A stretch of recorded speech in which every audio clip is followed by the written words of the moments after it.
Doctor plus viewers அனைவருக்கும் வணக்கம். நான் டாக்டர் நித்யா, சித்தா பிசிஷியன்.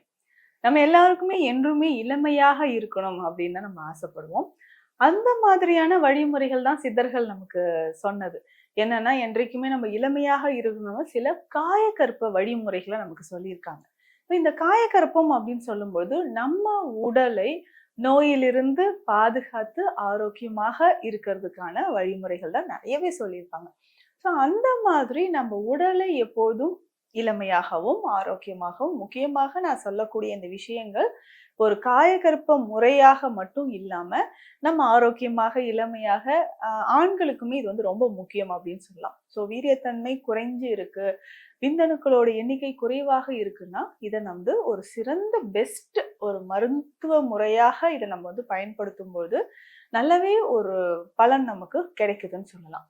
சிலருக்கு என்ன ஆகுதுன்னா, வயதை தாண்டி ஒரு முதுமைத்தன்மை இருக்கிற மாதிரி இருக்கும். ஃப்ரீ ரேடிக்கல்ஸ் நம்ம பாடியில நிறைய இருக்கும்போது என்ன ஆகுதுன்னா, ஒரு உடல்ல ஒரு சோர்வு ஆனது ஏற்பட ஆரம்பிச்சிடும். உடல் சோர்வு ஏற்பட அடுத்தடுத்து நமக்கு என்ன ஆகும்னா, என்ன ஒர்க்குமே பண்ண முடியாத மாதிரி இருக்கும். சிலருக்கு பார்த்தோம்னா சுகர், டயபெட்டிக் பேஷண்ட்ஸ் நிறைய பேர் இருப்பாங்க. சுகர் இருக்கும்பொழுது நமக்கு இந்த மாதிரி ஒரு சோர்வு இருக்கும். இல்லைங்க, எனக்கு சுகர்லாம் கிடையாது, கொலஸ்ட்ரால்லாம் கிடையாது, இருந்தாலும் எனக்கு வந்து உடல் சோர்வு இருந்துகிட்டே இருக்கு. கொஞ்சம் வேலை பார்த்தாலும் எனக்கு வந்து ரொம்ப நான் சோர்வா ஃபீல் பண்றேன் அப்படின்னு சொல்லக்கூடிய நபர்கள் நிறைய பேர் இருக்காங்க. ஸோ இந்த மாதிரி சமயங்கள்ல நம்ம உடல் சோர்வாக இருக்கும் பொழுதோ, இல்ல வயது சின்ன வயதா தான் இருக்கு, யங் அடல்ட்ஸா தான் இருக்காங்க. ஸோ அவங்களுக்கு வந்து ஸ்பெர்ம் கவுண்ட் குறைவாக இருக்கு, ஒலிகோஸ்பெர்மியா இருக்கு, ஏசோஸ்பெர்மியா கண்டிஷனோ, இல்ல மார்ஃபாலஜிஸ் ப்ராப்ளமோ, டெஸ்டிஸ்ல ஏதாவது பிரச்சனை இருக்கும், ஆண்களோட விதைப்பையில் ஏற்படக்கூடிய இன்ஃபெக்ஷன், இல்ல ஏதாவது பிரச்சனை இருந்து ஒரு வீக்கம், ஹைட்ரோசில் மாதிரியான கண்டிஷன், இதற்கு எல்லாத்துக்குமே நம்ம இப்போ இந்த பதிவுல சில வழிமுறைகளை நம்ம பார்க்கலாம். அதை ஃபாலோ பண்ணும்போது நல்லாவே நமக்கு பாசிட்டிவான ரிசல்ட் நமக்கு கிடைக்கும். பொதுவாக நம்ம இளமையாக இருக்கணும்னா சில விஷயங்களை நம்ம ஃபாலோ பண்ணணும். போதுமான அளவுக்கு உறக்கம். ஒரு நாளைக்கு இரவு ஒரு 7 மணி நேரம் இரவு உறக்கம் அப்படின்ட்டு. எந்த டைம்ல வேணாலும் நான் தூங்குறேன், 7-8 ஹவர்ஸ் கூட நான் தூங்குறேன், அது கிடையாது. இரவு நேரத்தில் குறைந்தபட்சம் 7 மணி நேரமாவது நிச்சயமாக உறக்கம்ன்றது ரொம்ப ரொம்ப அவசியம். இதை தாண்டி அடுத்த விஷயம் என்ன அப்படின்னு பார்த்தோம்னா, முக்கியமாக நீர்ச்சத்து நம்ம உடல்ல குறையாமல் பார்த்துக்கணும். நீர்ச்சத்து அப்படின்னு சொல்லும்போது இதனால என்னன்னா, ஒரு நாளைக்கு 3-4 லிட்டர் நான் தண்ணியா குடிக்கிறேன் அப்படின்னு நிறைய பேர் சொல்லுவாங்க. தண்ணீர் அப்படின்னு சொல்லக்கூடியது 2.5 லிட்டர் இருந்தாலும் நம்ம அது வந்து ஃப்ளூயிட் பேசிஸ்ல நிறைய நியூட்ரிஷன் இருக்கக்கூடிய ஃப்ளூயிட்ஸா நம்ம சாப்பிடும்போது நம்ம உடல்ல சத்துக்கள், பிளட்ல நிறைய நியூட்ரிஷன்ஸ் வந்து நமக்கு சேர ஆரம்பிக்குது.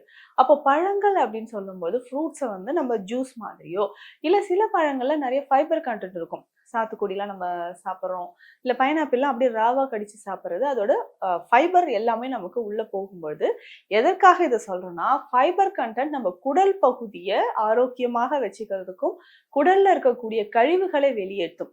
அப்ப குடல் ஆரோக்கியமாக இருக்கும்போது நம்ம உடல்ல ஃப்ரீ ரேடிக்கல்ஸ் இல்லாம என்றைக்குமே இளமையான ஒரு தோற்றம் இருக்கிறதுக்கு இது காரணமாக இருக்கும். நம்ம நல்லா யோசிச்சு பார்த்தோம்னா தெரியும், குடலில் கழிவுகள் இல்ல நம்ம பிளட்லயோ பாடியில நிறைய டாக்ஸின்ஸ் இருக்க முகத்துல சீக்கிரமா ஒரு முதுமை தோற்றம் தெரிய ஆரம்பிக்கும்.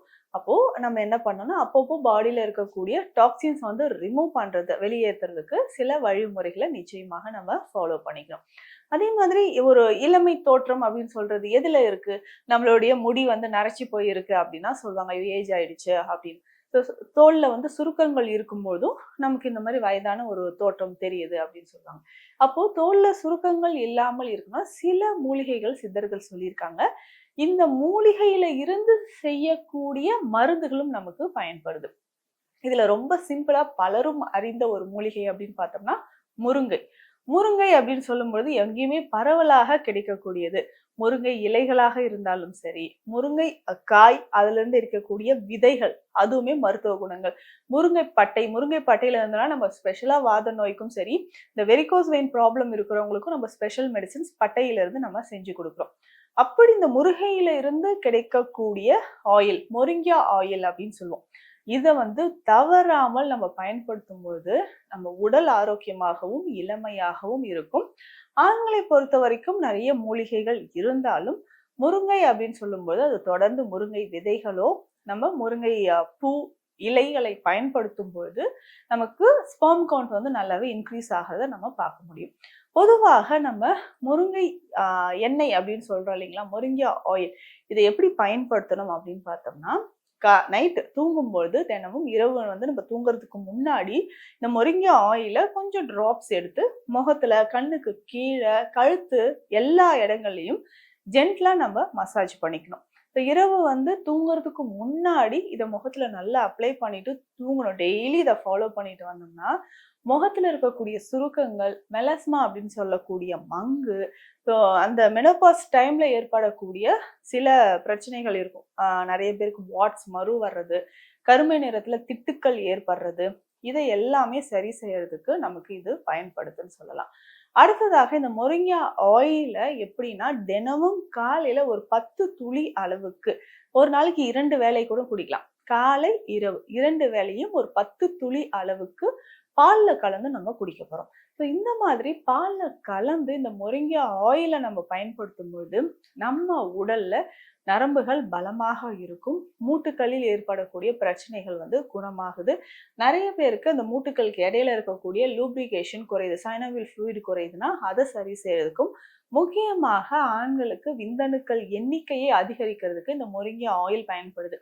இது வந்து நம்ம டயட் மாதிரியே ஃபாலோ பண்றதுனால ரொம்ப ஈஸியாகவும் நமக்கு இருக்கும். ஸோ மருந்து மாதிரி இல்லாம இது வந்து உணவு முறை மாதிரி இதை நம்ம பயன்படுத்த போறோம். அடுத்து முக்கியமாக பார்த்தோம்னா ரொம்ப சிம்பிளா இந்த மூலிகைகளை ஒன்றாக சேர்த்து ஒரு கலவை மாதிரி எல்லாத்தையும் ஒரு மூலிகைகளை மிக்ஸ் பண்ணி நம்ம சாப்பிடும்போது நல்ல ஒரு பலம் கிடைக்கிறது மட்டும் இல்லாம ஆரோக்கியத்தோடு சேர்த்து ஆண்கள் இதை தொடர்ந்து சாப்பிட்டுட்டு வரும்போது ஸ்பெர்ம் கவுண்ட் வந்து இன்க்ரீஸ் ஆகிறோம். அதே மாதிரி டெஸ்டிஸ்ல வந்து பிரச்சனைகள் இருக்கு, ஆண்களோட விதைப்பையில் ப்ராப்ளம்ஸ் இருக்கு, டெஸ்டிஸ்ல இன்ஃபெக்ஷன் ஆகுது, ஸோ ஸ்பெர்ம் ப்ரொடக்ஷனே நமக்கு இல்லை, 0 கவுண்ட்ல இருக்கு அப்படின்னு சொல்றவங்களுக்கும் இதை நம்ம ஃபாலோ பண்ணிக்கலாம். இதுல என்னென்ன மூலிகைகள் நமக்கு தேவைப்படும் அப்படின்னு பார்த்தோம்னா, சதாவரி அப்படின்னு சொல்லக்கூடிய தண்ணீர் விட்டான் கிழங்கு, ஸோ தண்ணீர் விட்டான் கிழங்கு பொடி நமக்கு தேவைப்படுது.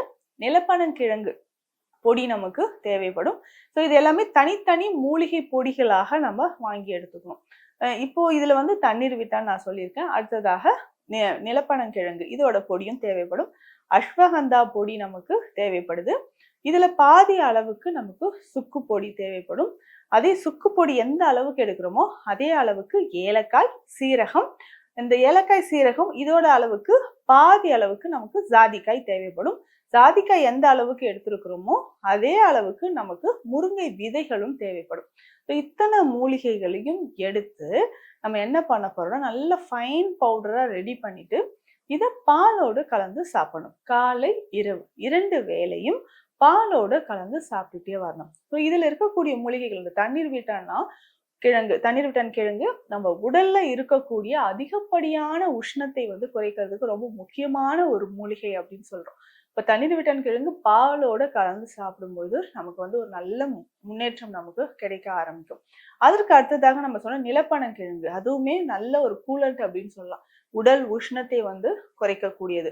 சிலருக்கெல்லாம் அதிகமான உஷ்ணம் இருக்கிறதுனால தலை முடி உதிர்தல், நரைமுடி ஏற்படுறது, முகத்துல சுருக்கம் ஏற்படுறது, இதை சரி செய்யறதுக்கும் நமக்கு நிலப்பனங்கிழங்கு பயன்படுது. சுக்கு எதற்காக பயன்படுத்துறோம் அப்படின்னா உடல்ல இருக்கக்கூடிய நச்சு கழிவுகள், நம்ம பிளட்ல இருக்கக்கூடிய டாக்ஸின்ஸ், ரத்த நாளங்கள்ல இருக்கக்கூடிய அடைப்பை வந்து நமக்கு சரி செய்யுது.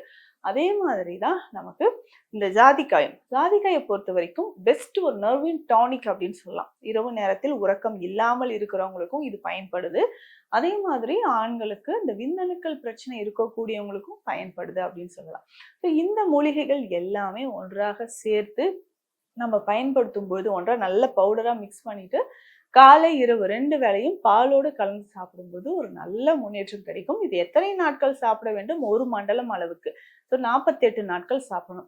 இது பால் மற்றும் தேன் ஏதாவது ஒன்றுல வந்து கலந்து சாப்பிடலாம். இல்லைங்க தேன் ரொம்ப ஸ்வீட்டா நான் ஃபீல் பண்றேன்னு சொன்னீங்கன்னா பாலோடு கலந்து சாப்பிடலாம். ஆனால் தேனோடு சாப்பிடும்போது நமக்கு நல்ல ஒரு ரிசல்ட் கிடைக்கும். சர்க்கரை நோயாளிகளும் இதை பயன்படுத்தலாம். அவங்க வந்து இதை பால் ஒரு 1/2 கிளாஸ் பால்ல இது வந்து ஒரு 5 கிராம் அளவுக்கு இந்த பொடியை சேர்த்து காலை இரவு 2 வேளையும் சாப்பிட்டுட்டு வந்தா நல்ல ஒரு முன்னேற்றம் கிடைக்கும்.